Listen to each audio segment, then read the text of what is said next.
খেয়াল করো, এক ব্যাগ কি বলা আছে, যদি এক্স ডিভাইডেড ওয়াই সমান 2/3 হয় তবে 6x plus y divided 3x plus 2y এর মান নির্ণয় করতে হবে।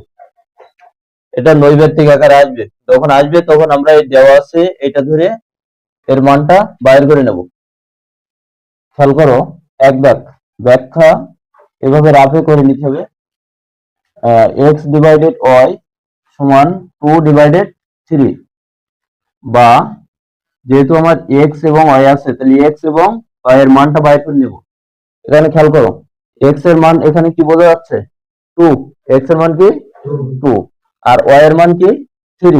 তাহলে আমরা এটা ভেঙে নেই, বা এক্স সমান 2 অথবা অথবা বা কমা দিয়ে ওয়াই সমান 3। ওয়াই সমান কি 3। এবার প্রদত্ত রাশি কি আছে, 6x plus y divided 3x plus 2y, এটার মানটা বাইর করতে বলছে। তাহলে আমরা 6x, তাহলে 6টা x এর সাথে কি বোঝাচ্ছে, গুণ বোঝাচ্ছে। তাহলে x এর মান কত পাইছি, 2। x এর স্থলে আমরা 2 বসাবো, আর y এর স্থলে কি বসাবো, 3 বসাবো।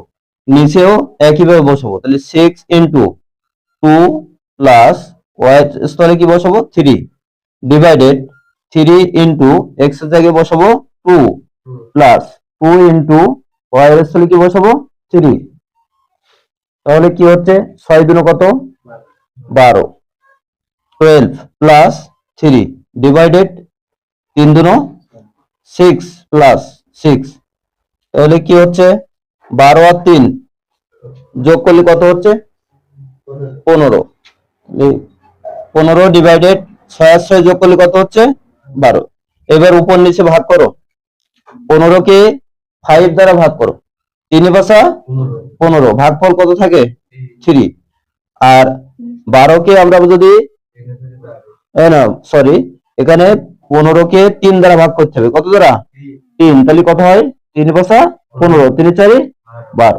তাহলে আমরা 5 divided 4, 6x plus y divided 3x plus 2y এর মান কত পেলাম, 5 ডিভাইডেড 4।